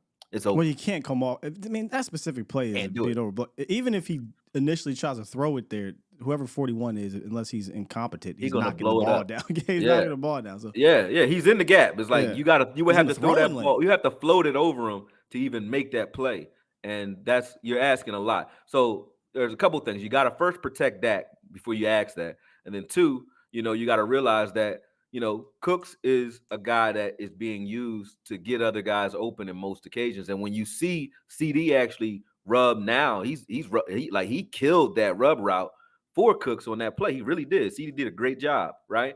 But Dak doesn't know that's going to happen before the play starts. He doesn't know if it's going to work or not, but he sees that it worked front side, so he has to go with that. That's a good read, and I'm never going to argue with a good read. No different than I would. But how do you get? The question is, how do you get him involved? You just gotta base an emphasis on it and just start targeting them. You have to do that. But we also were arguing 2 weeks ago, and I argue you have to be patient. This is still, since the 49, I counted our offense from the 49ers game because the games before that, we weren't playing in the fourth quarter, nor was the offense having to really open up the offense. So we started trying to open up post 49ers game. So we're still getting the offense established. Just like I said, you establish a jab as a boxer, not because the jab is the greatest punch, but because now I know he has something he has to deal with and has to counter. Now the rest of my offense can open up. We've established our jab now with CeeDee Lamb. Now you're going to see Cooks and other guys get involved because now CeeDee's going to get the things that I was arguing he wasn't getting, like number one receiver type coverages, double teams, brackets. They have to do it because we put it on film that we will target him and destroy you for 200 yards a game. Now, when you're a defensive coordinator watching that and you say, we won't let him beat us, you're going to see Cooks and these other guys get open now because they're going to have to allocate resources to stop CD. So this is just them setting that up. So I'd argue that the rest of the season, he should look better. And if he doesn't by season's end, I'll have this argument. It ain't about, to me personally, I don't think it's not about Cooks not being better or not being open. I think Cooks is open. Yeah. I think, but Cooks is open in a progression offense or a spam Lamb, right? We want to spam Lamb. This is what's going to happen when you spam Lamb. Right? Yeah. You're gonna be asking like, well, ain't nobody else. He's going to get 16 targets in the game. I think what needs to happen, if how to get him involved, is to deliberately get him involved. Yeah, it's to the point where the game plan, and this is what we said last week. The game plan to me every week. Your three receiving guys should be Lamb, Cooks, and Ferg. Yeah, that every week, and there should maybe even be situations where there's matchups. And well, I mean, just the top three. Everybody else eats off of that. Yeah, So exactly. if there's attention to Cooks, attention Lamb, attention to Ferg, hey, we got one-on-one with Tober, slant, whatever, right? But the way to do it is in a very similar way, maybe not to the same extent as you're doing it with CeeDee Lamb. Just be deliberate with it. I don't think we're deliberate with Cooks as we are with Lamb for obvious reasons. Lamb's a better receiver, and I get it. But I do think there is a value to him if you do, because I've watched him in our film study before we got him take a whole bunch of tunnel screens, take some of those end arounds, just get the ball to him quick. Right now. Let him go. Bing, bing, bing. And let's let him get upfield. Get into the game, man. Because when Cooks makes a nice catch, if you see him do this, he's feeling himself. When he adjusts them shoulders, and then you just feed him a little bit more, So I think they just got to be deliberate with it. Because like you said, we putting whatever on film with Lamb, but we got to put that on film with Cooks too, because then guys will back up. Another way, and this may be more X's and O's, is to do what I've been asking to do for a long time here, is I'd put CeeDee Lamb at X. I would put CeeDee Lamb at X. Maybe not Cooks eat from the slot more. Maybe not 75% of the time or whatever. And, I mean, Cooks can still stay, at Z or slot, whatever. But what I'm getting at is, if you put him out there, and we've been talking about this for weeks, Akoye, we talk about on roundtable, you have to declare what the hell you're going to do either right now or right away after the snap. You really can't play around with Lamb one-on-one on the boundary with the scrub cornerback, right? Right. So if you are paying attention to CeeDee Lamb with that safety, that linebacker, that whatever, whoever's on the other side, whether it be Ferg or Ferg is on the same side, Cooks, whomever, they're going to get favorable coverage because you got to dedicate so much to CeeDee Lamb. So for me, it's deliberately get him going with maybe quick, short stuff, and then a little bit more X and O thing here, get Lamb on the outside, which they have. Lamb played season-high snaps on X or on the outside at least the other day, and continue to do that, and I think you'll get some favorable looks. But you just got to be deliberate with it, bro. Yeah, 100%. You know what I mean? Got to be deliberate with it.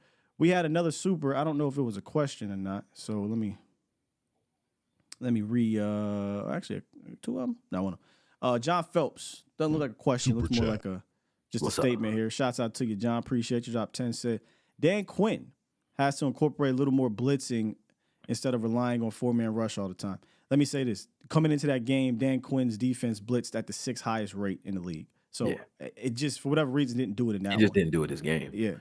And he doesn't blitz. He doesn't do all-out blitz. So people think that if you're not doing a zero blitz. Yeah, like 6, 7 guys coming. Yeah, he doesn't do that. He brings one extra guy, and that counts as a blitz. Speeding up the clock on critical downs is a must for the defense. Well, Also, maybe if you play a little bit more press, the clock can get sped up because you got an animal and a freak of nature like Micah Parsons. We showed the play 3rd and 15. 3rd and 15. He beat him in 1 second. And he got there like that. But because you played so far, you didn't even need to send a blitz. You played so far off. Yeah. It was just, all right, Micah's beat. And if you're not blitzing and Micah's beating a guy that fast, I'd argue you got 7 guys back. It should be a lot more difficult to deliver that ball that fast when you got all those people dropping in coverage. I know it is for us. You know what I mean? So they got to do better just matching up and rerouting guys too. Like, even if you are trying to play something soft, it can't be soft across the line. Yeah. You know what I mean? Force the ball into some of the guys' hands who are not better after the catch, who aren't physical, who aren't named A.J. Brown. I wouldn't mind if they were playing off of Devontae Smith the entire game and then pressing A.J. and doubling A.J. I would have took whatever came with that. And they were. They did some doubling on him or whatnot. Yeah. And again, obviously this passing game didn't go off on you, right? No, they didn't. 201 yards I can live with. Yeah, untimely. You had a chance to go off the field early. You playing too soft early, let's be honest. Right. And then you just a big play to Smith for a touchdown, right? Big conversions. They were 7 for 11 on 3rd down prior to that, the last 3 possessions in the 4th quarter. You could not get off the field, and that's what Dan Quinn was talking about. And a lot of that had to do with you playing so damn soft. Yeah. You're playing so damn soft, man. Yeah, man. I saw one more hashtag Akoye, but it was, we can't really go back. We don't know this one. Well, he said, I think it was Big A. He was like, I think something along the lines of, how do we get Rashaan Evans on the field? Here it is. How long do you think it's going to take to see Rashaan Evans consistently on the field?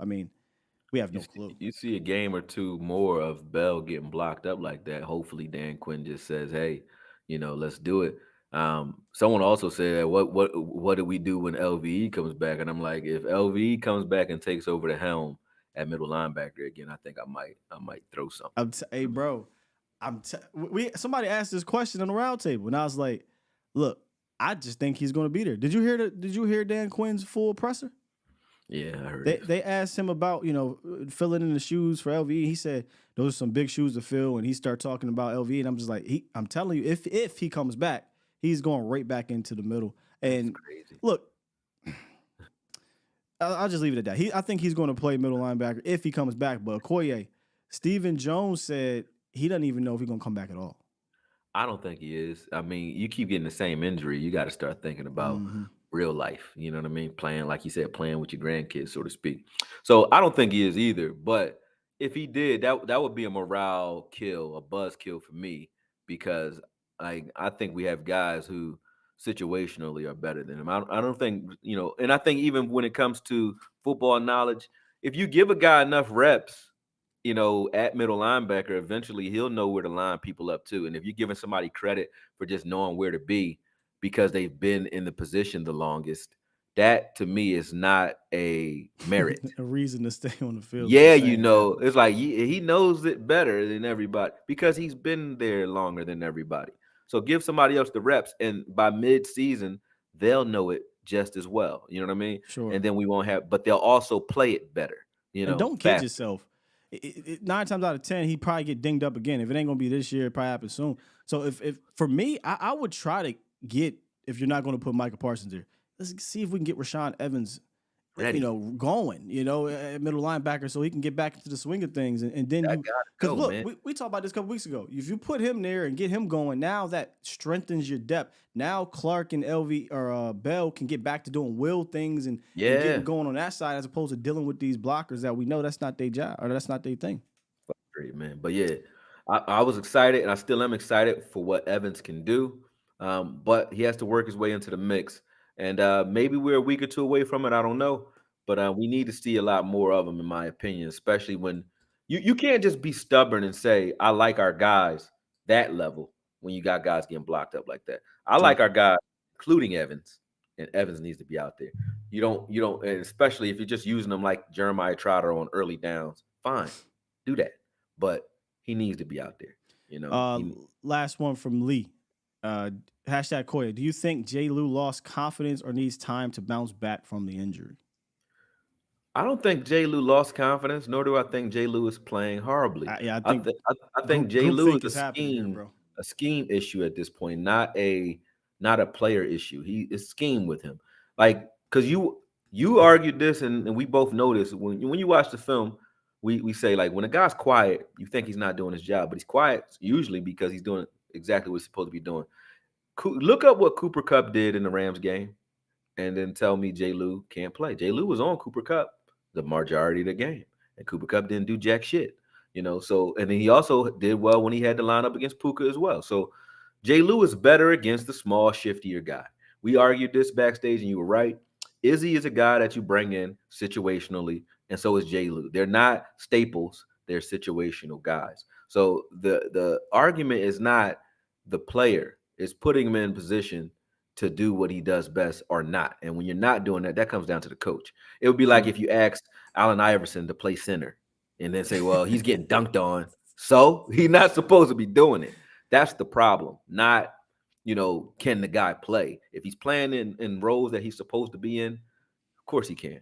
Yeah, I think there's a little bit of groupthink going on with him. But even in this Eagles game, when he was against those slots and just playing man, not playing a zone like we saw where just playing man, he was running with people. I get so surprised. Like, I saw somebody in the chat say, he looks slow. I'm like, I promise you, if you go watch the film of Jordan Lewis this year and go watch the film of Jordan Lewis last year, he looks way more athletic and healthier than he did then. So I'm not sure what people are seeing on a dude. That's number one. Number two, again, I'm the one that was waving the flag here. Me and Akoye going back and forth for trying to get Jalen Johnson in here so that it would bump DaRon Bland back into the slot. So J. Lou now becomes kind of, again, a matchup guy that you don't have to play every game. What happens when he has to play every game? Yeah, you'll get a matchup where he's against like a Crowder or somebody, which he played fantastic in that Jets game, or against a Puka Nacua slot, or not slot guy, but a Cooper Kupp slot guy, and he plays fantastic. But then you get into a game where he got to go up against these bigger guys like Dallas Goedert and A.J. Brown, and things happen. And even then, bro, again, if I think people are upset at the 4th and 8 play, but if you go back and watch the film in this Eagles game, the Zacharias or whatever his name catch, Jordan Lewis has responsibility in his zone. Whip route, goes outside, great pass. And what do you want him to do? He gave up a 7-yard. It's 7 yards. Think about this. Of our top 3 cornerbacks in this game, Jordan Lewis is the only one who didn't give up a touchdown. Woo! But somehow we're coming out of this game, and it's like, man, J. Lou sucks. J. Lou. If J. Lou would have got beat by Devontae Smith, we would have get him out of here. Oh, they would have been killing him. Yeah, but here's the killer. Here's the killer. We're not doing this. Stop doing this with them, Sky. Stop letting them do this shit to you, man. Listen, we gave up 201 yards. 201. On the opposite side of the ball, I don't hear them trying to bench Sidney Brown. I don't hear them trying to bench Eli Ricks because they're young guys, right? But I don't hear them trying to bench them. And they gave up 191 yards. CeeDee Lamb had as much yards as Hurts did by himself. So when you look at that, that is what you would say, there's a problem here. Hey. We need to do something about it. J. Lou, they gave up 50 yards to Devontae. They gave up 66 to AJ. They gave up 50 to Goddard. And then they hurt Goddard. So if there's one thing that Bell did, it was like that karate move. They calling that dirty. I'm like, well, what you want him to do? He got the shit stiff. He got stiff arm. Hey, I'm about to say, if you look at it, his whole hand was in his face, so he takes. Yeah, he got stiff arm. And he took the arm out. That's what you do. You tackle whatever you can get your hands on. So cool with me. And he can't horse collar, so he can't reach up and grab the collar. He has to grab his arm. He has no choice based on the rules. So good play. But either way, those 3 accounted for less yards. All 3 of them together accounted for less yards than CeeDee Lamb. Yeah, I just think he's an easy target. How can we talk about Lou like he got killed for 100 yards or something? It's like he didn't. He gave up some soft shells, but so did everybody. Gilly, I showed everybody doing it. I didn't say just J. Lou. But he don't want to give up a touchdown. Right. They all gave up the stuff underneath because they were told to. It's different.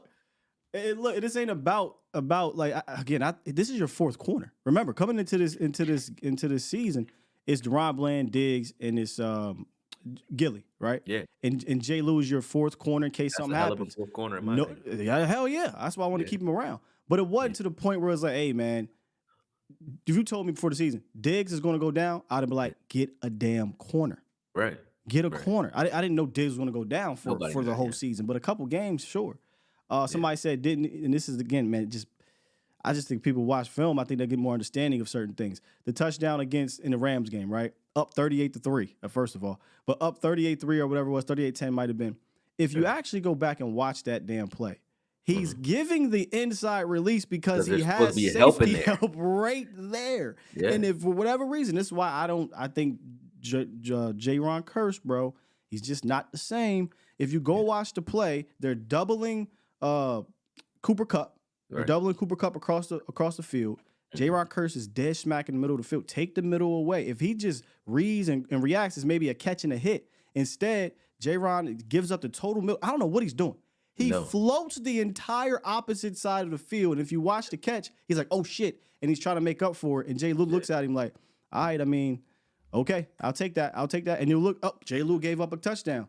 You're right. I'll give it to you if that's what you want to say. But go like I said, even in that game, how many yards? Again, first off, how much did the touchdown hurt us? Not at all. The game's over. Hurt you at all. That's number one. Yeah. Number two is, how many yards did Matt Stafford have? 162, right? He wasn't a lot. Didn't finish the game. I mean, he gave up 5 yards of Cooper Kupp. I can't argue against J. Lou unless J. Lou is like the reason we're giving up hundreds of yards. Now, when he comes here on the Chargers game and he's jogging, I got on him for that. Stop fucking jogging. I just don't like that. But that's not like get him off the field. It's just like, bro, come on, have some urgency about yourself. That's all. But I know he can make those plays. You know, he trusts his speed so much. He thinks he can jog and then explode and still get there. No, you got to get there before the snap. And that's it. That's my only critique of J. Lou. And then other than that is don't use him in situations where he's automatically at a disadvantage. Don't do that. That's all. That's not hard. But he's not.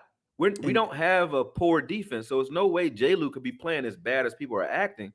There's teams that, like the Eagles, are 28th versus the pass or some shit like that, or 28th overall. I don't know, 28th versus the pass.